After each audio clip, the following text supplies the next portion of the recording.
fizeram com que a Maiara, né, falasse sobre uma condição que ela está passando, que é a alopécia. O que os especialistas chamam de alopécia androgenética, prevalente entre mulheres. Ela é multifatorial e requer acompanhamento médico para controle. E aí trouxe, então, à tona esse debate a respeito da saúde e também da saúde capilar. Ela fazia muito uso ali de lace, também aquelas fitas, né, para extensão. E agora tem passado ali por um tratamento para a questão dessa alopécia, para tratar essa alopécia. E muitos comentários maldosos, então ela apareceu nas redes sociais num primeiro momento, até brincou, gente, essa sou eu, é isso mesmo. E aí depois, com todos esses comentários inconvenientes, ela volta e fala a respeito dessa condição, trazendo então à tona esse debate, mas também essa questão do que as pessoas nas redes sociais acham que têm o direito de falar qualquer coisa nos comentários, né? Muito bem. Vamos ver o que ela disse, então. A gente que trabalha com imagem, a gente sempre está preocupado também. E cabelo é uma coisa que a mulher sempre se preocupa. O cabelo também fala da autoestima da mulher. E o que aconteceu com o meu cabelo, gente? Ele foi caindo, ele foi quebrando com alguns métodos e algumas formas que eu usei que, né, atrapalharam o crescimento do meu cabelo. E eu cheguei num ponto onde eu já não tinha mais cabelo. Além de tudo isso, eu tenho também alopécia androgenética, né? Então, já vem um tempo, já eu nem sei dizer quanto, mas deve ter uns 3 ou até mais, uns 4 anos, que eu vim usando a lace, né? Muito bem. Danúbia, muito obrigado, bom trabalho para você aí, valeu pelas informações. Então, aí, né, hoje é dia, né, Jess, dessas justificativas, né? Não precisava disso, né? Mas, olha, nossa, o que está acontecendo? Parece que a gente tem que, a todo tempo, estar justificando, né? Emagreceu muito, engordou muito, o cabelo caiu muito. Não, e a Maiara, nesse ponto, eu acho que ela fez um papel até importante de conscientização em relação à alopécia, que é uma situação ainda de muito estigma para as mulheres. Eu até também uma outra mulher que admiro muito tem, a vereadora aqui de São Paulo, Cris Monteiro, tem uma condição também de alopécia, usa a peruca, às vezes aparece careca, as pessoas a atacam, usam isso até politicamente para atacar, para diminuir. Por quê? Porque para nós mulheres, o cabelo, ele é uma parte assim muito fundamental da beleza, da validação, da estética, até mais para os homens. Então, isso mexe conosco. Então, quando ela vai a público falar dessa condição, falar que ela tá com o cabelinho dela do jeito quando ela tinha 5 anos, das condições, que ela tem usado lace, tudo isso, e mostrar um pouquinho dessa realidade, é surpreendente que o ataque sejam piadas de mau gosto, brincadeirinha com ela tá perdendo os fios, com figuras jocosas. Então, assim, falta muito a compreensão até do impacto psicológico que o cabelo tem para nós mulheres. Muitas vezes vítimas aí, pessoas que passam por situação de quimioterapia, de câncer, é um dos momentos mais difíceis para essas pacientes, que é perder os fios, que é perder o cabelo, porque ele é um item, assim, ele é como uma identidade que nós carregamos. E quando ela vai, se expõe dessa forma, fala sobre isso, fala sobre essa perda, mostra os fios, os ralos fios, a situação que ela está vivendo, é de uma força e de uma coragem que merece ser aplaudida. E merece ser aplaudida também porque existe um viés muito bem claro dos fatores emocionais que vão causar essa queda de cabelo, né? Sem sombra de dúvida, eu concordo com tudo que a Jess falou ali naquele sentido, porque o estético, ele acaba tendo uma influência muito grande, né, que é o nosso externo, no nosso interno. Mas o nosso interno também tem muitas influências no nosso externo, por isso que a gente cuidar do nosso emocional vai automaticamente também ter uma melhora ali no nosso estético, que é, por exemplo, a queda de cabelo, com estresse. Veja bem, está tudo na pele. Olha quantas expressões ligadas ao nosso dia a dia, com relação às nossas emoções, envolvem a pele. Eu senti na pele o que você disse. Isso me deixou com os nervos à flor da pele. Então, tudo isso é só um exemplo de como a pele, o nosso maior órgão, responde às nossas emoções. Não, totalmente, né? Então, a gente tem essas formas de verbalizar as reações pelas nossas próprias emoções. Então a gente sente algumas coisas. Quando a gente está angustiado, a gente sente aquela coisa no peito, aquela coisa na garganta. Quando a gente tá triste, a gente não tem movimento para nada, a gente fica mais lentificado, a gente chora. Então, nosso corpo e nossa mente, ela interage de uma maneira síncrona. Então, quanto mais você cuida da sua mente, mais o seu corpo também vai responder isso. E sem sombra de dúvida, ela fez ali um discurso que eu acho que é magnífico, porque ela começa a colocar um pouco do não julgamento. As pessoas têm que parar de julgar as próximas por tudo que é estético. O estético, ele não deve ser um julgamento. A gente entende que existem o belo, existem coisas que são mais atrativas, mas o julgamento já é outro parâmetro, aonde existe sempre um dedinho apontando para o outro e 3 apontando para a gente. Já dizia o ditado quando a gente era pequenininho. Eu acho que vale lembrar que essa mesma Maiara, ela foi muito criticada quando antes ela era, né, um pouco mais obesa, ela teve uma fase realmente mais gordinha, e quando ela apareceu cada vez mais magra, né, cuidando mais, com cabelão, e também fizeram algumas intervenções estéticas, e muita gente veio criticar falando, mas agora mudou demais, mas agora tá artificial, agora essa beleza não é real, e as pessoas atacando, buscando e até às vezes exigindo, quem é você de verdade, mostra o seu rosto e tudo, e agora a pessoa vem no momento de vulnerabilidade, de fragilidade, mostra o rosto e também é atacada, né? Isso significa que realmente a gente nunca vai conseguir agradar todo mundo, né? Não se agrada gregos e troianos ao mesmo tempo, e nessa terra que é a internet, a terra, entre aspas, sem lei, porque as pessoas, elas se protegem por um telefone celular, elas se protegem por um computador, as pessoas atacam gratuitamente, mas que para mim, doutor, e aí eu até queria ouvir do senhor, retrata muito mais aquilo que falta na pessoa, né? Eu, quando ataco alguém, às vezes eu estou falando muito mais de mim do que do outro. Mais ou menos nesse sentido, essa pessoa que fica ali contra a Paola, contra a Maiara, destilando veneno, é algo que está faltando dentro dela? Isso pode ser sim verdade, mas o que mais acontece geralmente é o sentimento de inveja. O sentimento de inveja é aquilo que a gente vê no outro e fala assim, o outro não deveria ter essa oportunidade, ele não merece aquilo. E isso causa pra gente inveja. Como é que eu posso prejudicar essa pessoa? Isso, de alguma maneira eu tenho que equalizar as emoções. É uma maldade gratuita, então?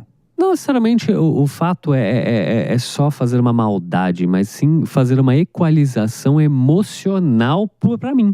Então vai lá, eu ataco, então a partir do momento que eu ataco, eu rebaixo o outro, né, de alguma maneira, e eu me sinto melhor de alguma maneira. Ao invés de admirar, né, vamos admirar as pessoas. Yuri, olha só, tem esse comentário que chegou aqui, do Calius BS, ou Calil SBS, dizendo o seguinte, acho que rebater a crítica acaba dando um troféu para a pessoa que faz a crítica.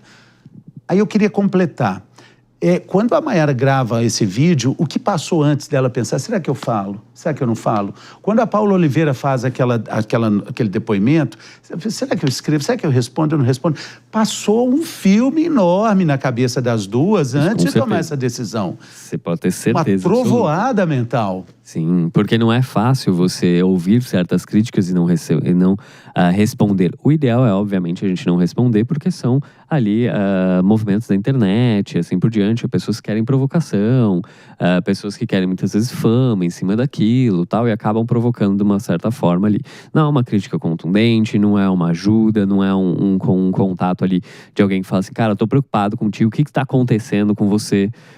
Algo do gênero. Geralmente são críticas que não vale a pena ali a resposta. Porém, contudo, sobretudo, as respostas que a gente está vendo são respostas também magníficas por um outro lado, que é o quê? Elas estão explicando, elas estão aproveitando uma oportunidade de um ataque para explicar certas coisas, para mostrar certas condições, para educar a população de uma maneira diferente, o que é magnífico. Ela não está respondendo exatamente o ataque que seria brigar com a pessoa.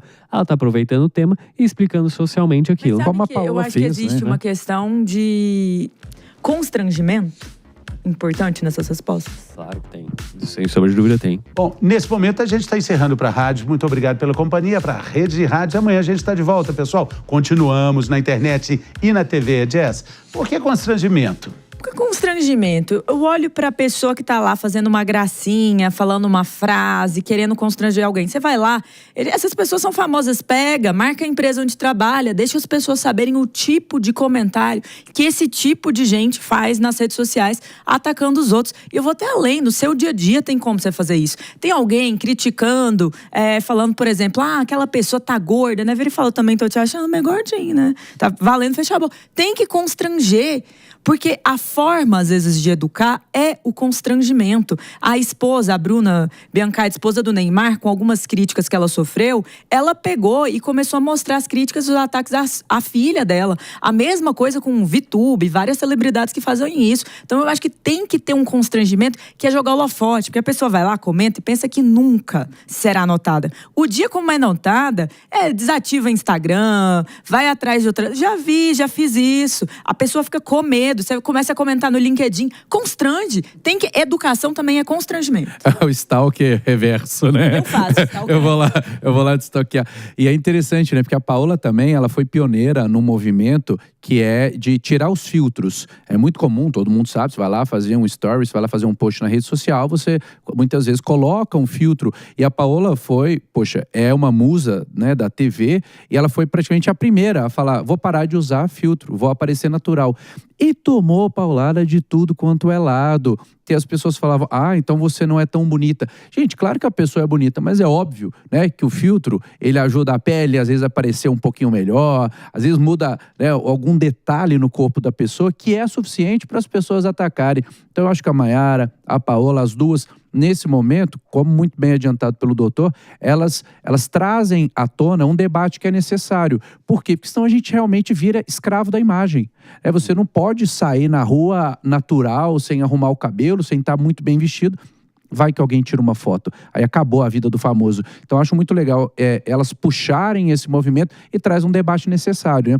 Por que tanta maldade? Por que tanta inveja? Por que tanto ódio na sociedade hoje? Enquanto simplesmente a gente podia falar, olha que interessante, não sabia que essa condição da alopécia existia, não sabia que isso poderia afetar dessa forma e, de repente, trazer até para dentro de casa um ensinamento. Não tem manual sobre o que fazer, né? Aquela história do senhor idoso com o neto e um burrinho pela estrada.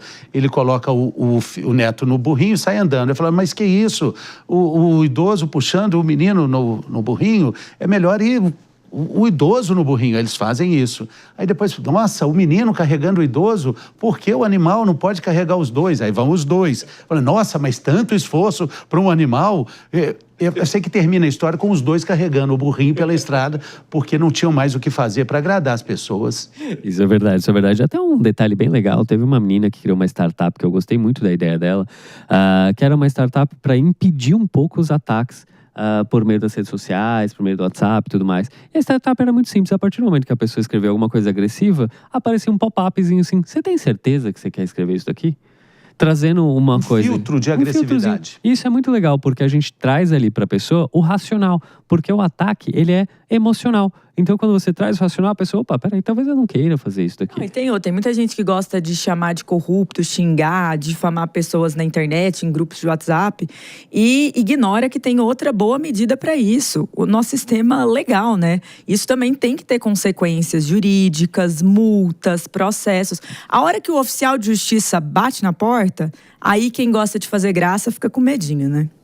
Nós temos armas, né, jurídicas para isso, né? Nós estamos falando de crimes, né? Injúria, calúnia, difamação, são todos crimes previstos no Código Penal brasileiro e que sim devem ser levados. E lembrando, né, a importância inclusive do famoso ir lá fazer o boletim de ocorrência quando ele é difamado, quando ele é injuriado na rede social, porque isso vai fazer o que a Jess trouxe, vai fazer o oficial de justiça ir lá, bater na porta daquela pessoa que se sentia protegida e vai descobrir que por trás do telefone celular existe um sistema de justiça e que esse sistema de justiça vai punir. Mas o que fica, que eu acho de lição disso tudo, é entender o seguinte, se até as grandes estrelas, né, da música, da televisão sofrem com isso, imagina, né, a gente que está aqui, né, do outro lado da tela, você que está acompanhando a gente.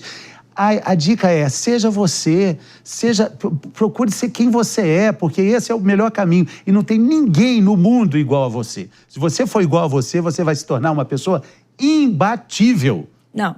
E existe uma liberdade em ser você. As pessoas vão te amar, as pessoas vão te odiar. Tanto faz. Ser você é um tipo de liberdade. Você tem muita sorte de ser quem você é. Se aceite, se ame. Assim disse Jazz, a princesa e agora rainha agridoce do Cerrado. Estamos terminando. Muito obrigado pela companhia. Naquela enquete nossa, será que a gente precisa de novos incentivos? 82% das pessoas que responderam dizem que não precisamos mais de incentivos sociais.